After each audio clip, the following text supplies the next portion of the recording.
encompassing half the state, sponsored by Gilly's Pies. The pies that fills but never kills. Fortunately, that never happened. Did you remember them, Falsey? Yeah, too right. Instead, a two-division Bendigo Football League competition was introduced for 2 years. Several clubs still struggled, and a number went to the Heathcote District League. We lost Kennington, North Bendigo, Provincial. Didn't matter, did it? Or they went to the Heathcote or the Wad Valley League. North United, after much debate and anguish, voted to go to the big time, become one of the new sides in the revamped Major League. A revolution was about to take place. This is like something that happened in Germany in the mid-30s.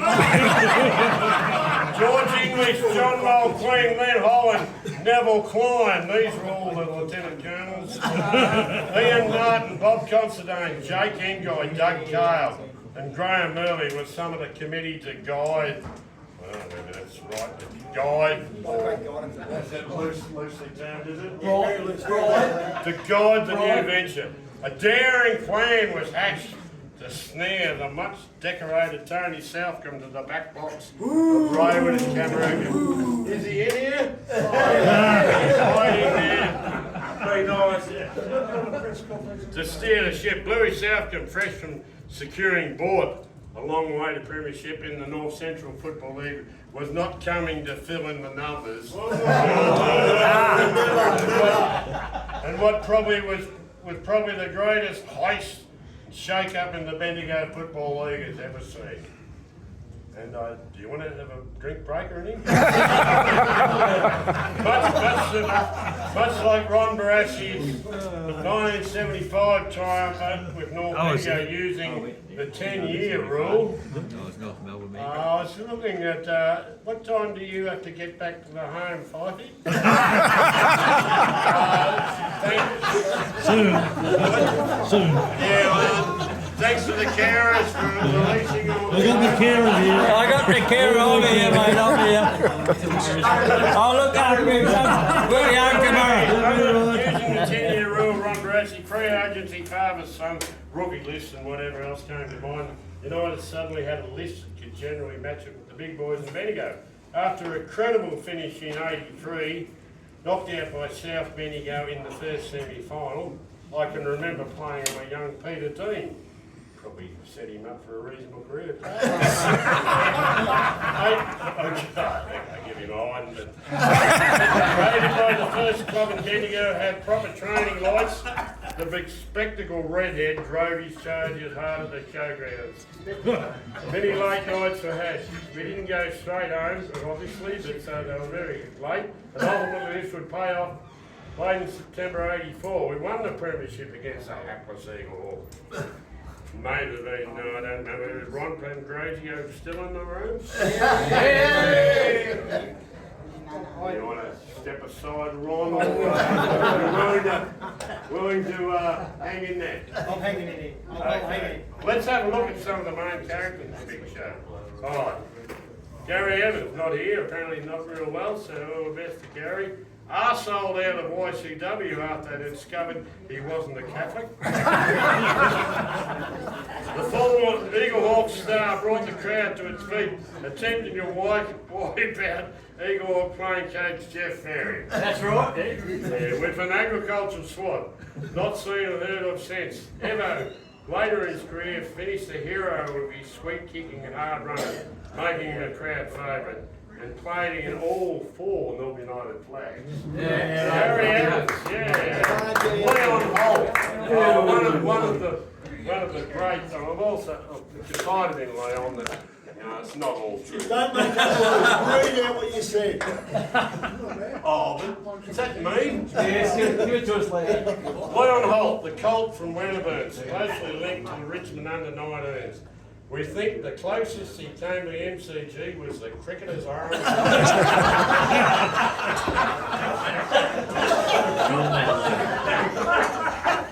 Wow! Told stories of a man in his 40s. Was he really 17? Big frame, talented forward who made sure of his spot by hooking up with the coach's sister.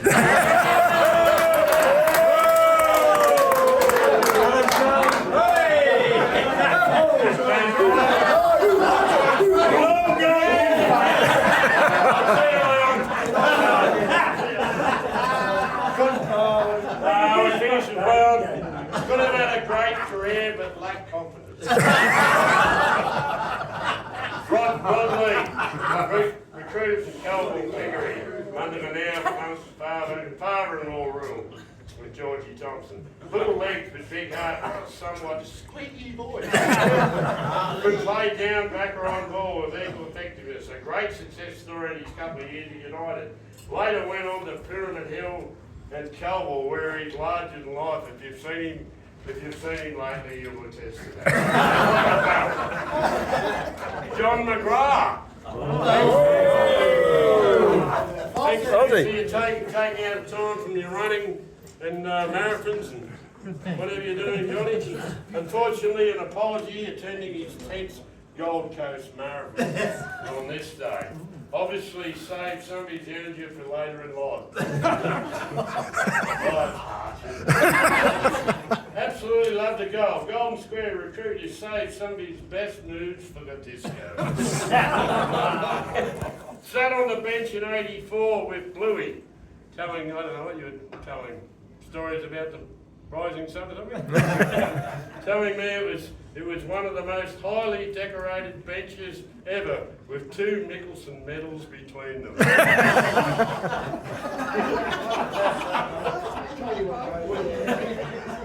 Went to Bridgewater to finish up his career. And won a premiership. And did win a premiership at Bridgewater. That's true. Hasser Hall. Hasser was long past his playing days. He was a beloved figure. What did you call him, Leon? Beach ball. Hasser Hall, United store, he gave great service United. Held many positions over the years with his wife Helen and mum Sylvia. Were some of their greatest supporters. I still believe, as a property steward that year, Hasser has a box of United stock still in his car. You needed a court order to get one of them. Big Hogan, the Colonel. We all remember, what was it, the show? Hogan's Hero. Hogan's Hero, yeah. The Colonel, we call him. He was before his time, neatly dressed, smooth mover and slick skills. A soccer convert, could hardly ever played Aussie rules before he got to United, who walked and did it with ease and pissed everyone off. Because he did it with ease. Never raised a sweat in whatever he did. Couldn't find the multiple premiership star to attend today, but maybe he's in Brazil. Check out SBS tonight. Dave Lunerman. Dave couldn't make it. Probably on the piss somewhere out there. The only time I remember Terry and I, we went to a United ball before this group of players, and Dave was probably about 20. And he said, "Oh, never had a drink." And Dave had bought a Clown suit. He was in a clown suit. It was fancy dress, obviously. And he said, "I might have a drink." So he bought a bottle of whiskey. And last week I can remember you just sitting out on the steps at the Waruna. no, it was at Kangaroo Eagle Hall, Town Hall or something. I was going, yeah. I've never had a drink since. Highly rated by all who played with him. I think we'd all agree that probably outside of the club he wasn't that recognised, but he was a great player. Brave, resilient, great tap ruckman who didn't need all the extras football bought, late nights, boozy parties, except one when he was dressed as a clown. Currently team manager at Eagle Hawk, waves the flags. When Dave speaks, we all listen. Sadly, these moments are rare. Darren Tricky, I've had a good talk with Darren. Darren had a good choice between going to Kangaroo Fate or United, and we feel he possibly made the right choice. When this pale, lightly built lad wandered in from Maryborough, presumably delisted by Royal Park. That's not a highlight, But apparently it's Maryborough Rovers, wasn't it? Sorry, it's the Royal Park. You could be forgiven for thinking this wasn't going to be a long career. tough, skilled and good around goal, and he loved to fight. I mean, he's one of the unsung heroes of that era. Trick's resume at United was as good as any. Haven't got any dirt on him because he was just... He was a nerd. Thanks, Dave Wharton. Yeah, I heard of Dave Wharton. He was a former slaghead. Reportedly recruited to North United so blue he didn't have to play on it. I don't think there's any untruth in that. No, that's true, that is true. You could go through a few people. Five is another one. Obviously Bluey didn't like him. He wanted him in the same side. Not that you were dirty, you were just a physical Awkward. player. Awkward. Yeah. Only about the slaghead, Bluey didn't have to run against. A big man by anyone's standard who gave his opposition nightmares with his slightly aggressive tactics. Off the field, however, he endeared himself with his friendly nature and his cheap painting rates. Anyone know Rob Runnels, his partner at the time? Yep. Rob was about 5'2". Dave was 6'6". I think the modus of operating of the painting and decorating business, old man of the series knew to destroy it. Mike Herrick and Mike, who was a great character, this passed away. Came down with Glenn Bartels, who only had the 1 year from Pyramid Hill in 1983. Pound for pound was a great winger in the golden era. Hardly ever beaten in a one-on-one contest, and the only bloke who could mark his own kicks. There's something about a jam kick. Yeah, I can't quite read it. He didn't kick that far, but he did get a few. Played until his mid-40s at Pyramid Hill and YCW and predominantly Morong. I think he's a good die young, and I'm sure you all agree that cheeky grin we all knew of Mick. Up the top up there, hope you have a good game, Mick. He's probably only, here's another one, Peter Crapper. We have lost the 99 games. Snake was a true legend of his time, not always eloquent in his speech. We all remember. Peter provided plenty of moments, not always Peterable in these pages. He spoke for years about soaring over over a pack to take a specky. It was probably the only time he ever left the ground. Unfortunately, breaking his ankle. As on land, he played plenty of handy games, but his best work was done on the lights. Well, I might ask you, one of my bowling associates at Dingy, Sue Cale, Brad Cale's wife, always tells the story. I don't know why. Pete had a habit of dropping the tripod out, and it wasn't that huge. And Sue said to me one day, I don't know why they call him Snake.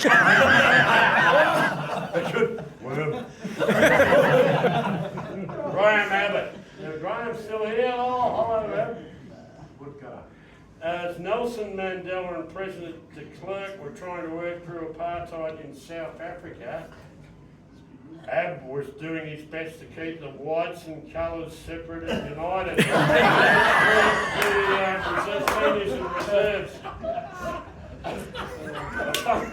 A funny man who made sure some of the so-called stars didn't get too far ahead. Funny time, Dave. Yeah, but sometimes you ain't politically correct. Mel Spence, long before racial abuse, homophobia, umpire appreciation week and any kind of sledging, Mel was outlawed. Mel ruled the grounds of the BFL. Thank God she was on our side. Dave Cherry. Dave hasn't made an appearance today, has he? No, he hasn't. Donkey. The unluckiest player United for a number of years. Tried his best to convince selectors late at night of his credentials for senior selection. Confided in me one night at Raywood, he was looking for a cliff to drive on.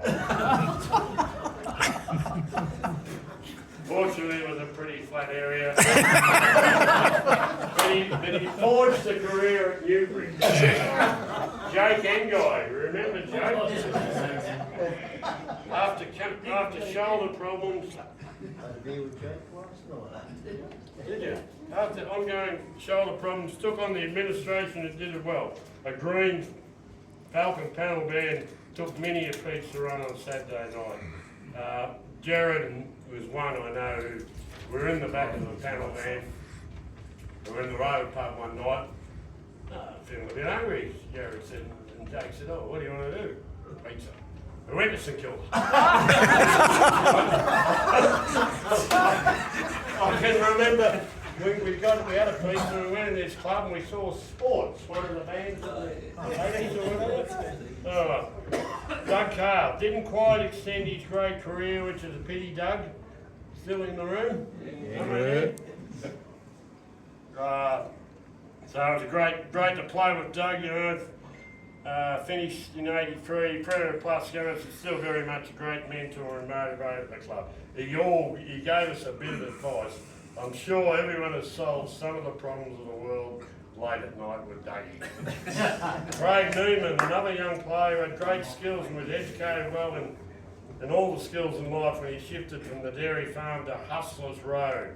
That was where Mike Herrick, Craig, Scotty, Terry Demeo, and anyone else who was short of a ride stayed after. Later went to certain time with Scotty and the Featherby boys, but it was only filling in time till he started running the world as the CEO of Demeo. We're all familiar with Craig, who's had probably 25 years of that. It's probably built up quite a repertoire of money, so if you've seen him around, hit him for something. Better not say too much as he probably has a file on me. So I remember when he was a young bloke at Loddon Shire, driving with Terry on the farm of Camaroogie, he said, "Yeah, see, Leo's built a bit of a pergola in the back of his place." And Terry said, "Oh yeah, it's really good." We sat out there, and Craig said, "Did you have a permit for that?" Brett Sheldon. Brett would have gone home. Lucky I had Fifey to look after me. Yeah, nearly forgot Sheldo, but he was always the last to leave anyway. Miniamo board recruited out a board. The slick rover was equally adept, kicking a goal, avoiding a tackle, or as he was at socialising. And he was had a knack for finding trouble, but somehow that infectious grin always turned and rebound. Tony Southton could be forgiven after a grand career for enjoying a quiet time, but was absolutely driven by some external force to get his players under his command to succeed. A hard coach who got his utmost out of his charges. Didn't play much, didn't have to. But his cameo roles in the ruck, marking and goal kicking still played a valuable part in our success. Cheers, Tony. George Thompson, we all had a rub. First had a rub from George. George had the largest family in Raywood, about 60 sons who visited 2 or 3 times a week. Judy must have set out a sigh of relief when every season finished. Never a curse word from George. You're all good boys, weren't you? As he rubbed, strapped, counselled, iced and bandaged the boys on the front line. All lucky to have him on our side. Dr. Wally McGregor had a few tricks up his sleeve, as we've heard before, before Sada closed him down.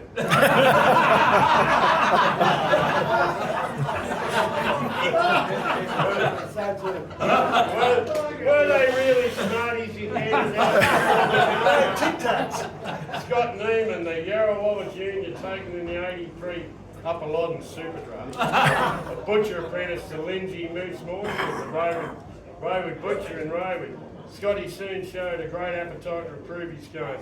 His strength was his endurance and passion to improve. As housemates with brother Craig and Mike Herrick, the house was a vital part of the social life of the young Northern United boys. Spread his wings with Bears Lagoon as captain coach in a successful era. Sadly, Scott is no longer with us. Scott. Gary Mountjoy, less licensed to see, but arrived after a celebrated career at Golden Square. Argued, and this was a true story, argued at the tribunal that he was a landholder at Camarooka. Was still looking for that paddock. Apparently it was 5 acres on the edge of Huntley North.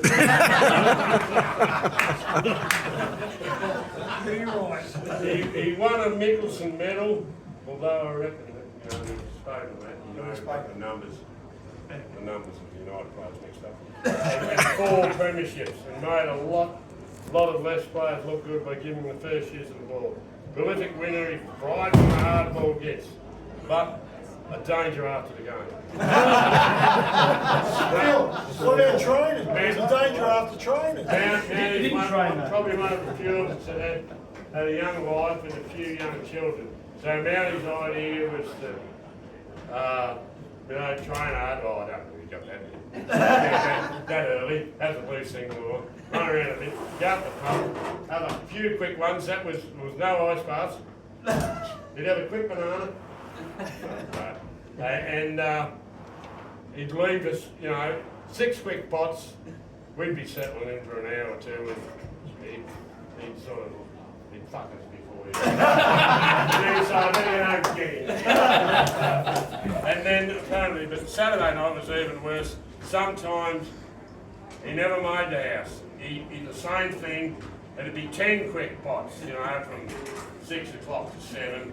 If you were said, no, don't go near that corner, Mounty's in that house. Because Mounty, I was never made it to the house or the bedroom. Often he was carport down. Exactly. Jenny said, no. She leave the heater on or? Well, just have the hose connected to it. Enjoy sleeping in the garage after Jenny's grade. Terry Demeo, mentioned Terry before, absolutely loved United and the game. Not as highly skilled as some. He played every game as it was his last. Played number 33, played on Danny Slater's. He gave him some very close attention during the year, and apparently Slater still has the recurring dreams and nightmares and texts. Asked later in his career at Ocean Group when he was going to retire, Terry said he was going to keep going until he had a good year. Can't be any more honest than that. Ron Bess, the former Coke salesman, public and National Party politician, joined his brother-in-law at Raywood to put the icing on an already grand career. His use of the body, and plenty of it, and his kicking was probably the best I've ever seen. 11 goals in the grand final, a lazy 11, game, set, match, all over Red Rover. Says it all, 84 premiership. Yeah, all the best from Sid Mayfer. Now, do you remember Sid? I am alive! Kenny Collins, you wouldn't remember Sid, but I'll tell you about him. Self-appointed spiritual guru of the era.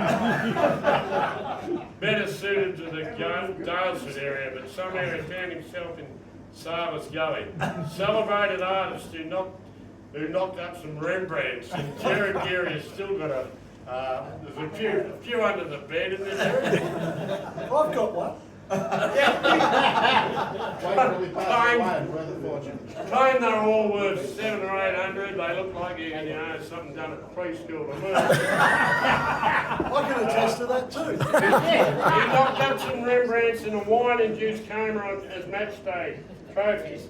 In addition to offering, and I don't know if anyone was aware of this, but certainly my wife was. In addition to offering to paint your wife nude if she was so inclined. Was anyone in the same boat? Sid was a classic, wasn't it? David Muir. Anyone remember him? What happened to David Muir? Rumoured to have played at Melbourne. We don't really know. Booming kick and played some handy games. Who says he played at Melbourne? Georgie, that was just a suck. Aaron's rule. Who played some handy games in '84. Bit of a strange dude who no one knew well. Disappeared as quickly as he came. Lenny Holland, great socialiser who always stayed on to discuss the game. As a selector, probably wasn't the best mover on him, but as a selector, he put himself in a few difficult circumstances late at night. Trevor Ludeman, local product who didn't play a lot of years at United, but held down centre half back in a premier side, as we've heard before. Rod Prince at Castlemaine was regarded as a tough nut in that era, but came off second best when confronted with the big raw-boned town planter who played like an ancient Greek soldier. Take no prisoners. Trevor played into his 40 with North Melbourne Old Boys and initiated this reunion and also a fair bit to do with Brunswick. Would you like to take us through that story, Trevor, of you and Rod Prince, the renowned funk from Castlemaine you took down? No, I think the statistic from that match was I didn't touch the ball for the whole day, and Rod Prince might have got one in frustration. I think. Did you give him one in the gonads? Was it? No, it wasn't in the gonads, but it was certainly on the ground somewhere. I think at the time. Thanks again, Trevor, for your efforts. You've done a lot to keep this thing going. Peter Five, the Newstead Castlemaine veteran, who had previously played at Carlton and was one of the recruits of the era, probably thought to be about washed up. Really old man. That was wrong. Competitive juices were Had a couple resurrected by his new environment, as he's documented very well in his speech early in the day, and I think he was another one that blew he recruited because he didn't like playing on him. You're right. Did he come over the top with just a fair spoil? There's a true story. Brush through your gloves. I don't want to hold it. I'll just tell you what happened. I went out to see Fifey, and I spoke to Fifey for a while, and as I'm leaving, he said, I'm not playing. I said, oh, that's all right. Did he swing one at you? No, he was very placid. Anyway, I'm sitting there talking for a while thinking, I've got one last chance, what do I do? So I get to the front door, I go, Fife, how many grand finals you won? None. Oh, right. I said, we'll get you, I think we win next year. You reckon? Yeah. Anyway, I'll see you later, mate. See ya. The phone goes next day. Yeah, I'll come. Were you true to your word, Tony? And we won the next two, and he used hamstring on the Thursday before the third one, didn't he? Correct. Yeah. His competitive juices were resurrected by his new environment. I think Peter said, he's 31 or something. He'd done a bit, been around for a while, but got going again. Didn't like forwards, like all good backmen. Fife put a bit of steel in our defence. It was great to see him get a bit of reward after a stellar career, but no team flags. Spent years passing water at Coleman Water. Didn't get that one. Before retiring, he tested the water. He wasn't out there fishing on the garden. They don't get that at all, do they? He tested the water. What'd you find? Before retiring to Muggleford to grow a few vines. Haven't seen Sid around, have you, Pete? Sid Mather? Sid Mather. No. No. Neville Klein, a man who called a spade a spade. He was treasurer at the time, you all remember Neville, and did a lot of good work over a number of years. Footy trip specialist, like Terry, I think, may have been on this table, ordering a rare steak using the following. And how would you like it done, sir? And Neville, being fairly blunt, he said, cut the horns off, wipe its ass and slap it on the plate. Did marry Irene, the first, best and fairest in the newly formed Bendigo Netball League. Good one, Neville. George English jumped in the deep end after shifting out to Newborough. Was captain of the ship and a bit of a pirate. Fixed a lot of clutches and brakes and all a few squeaky wheels in his time at United. He did a great job, George. Pat and Graham Merley spent many hours Post United, you know, working the history, we should all acknowledge the great work and friendship that they both gave to everyone over a 40-year period. I went to Graham's funeral and Packer passed a few years ago, but Graham was a nice bloke and everyone had a bit of time for him. Anyway, Demeo, lucky to be involved in the glory years. Probably taught me to savour the memories, but not dwell on the past too much. On with the game. Jared Geary, unfortunately, old plastic back didn't play in the final due to a debilitating back injury. Due to his great work ethic in his youth.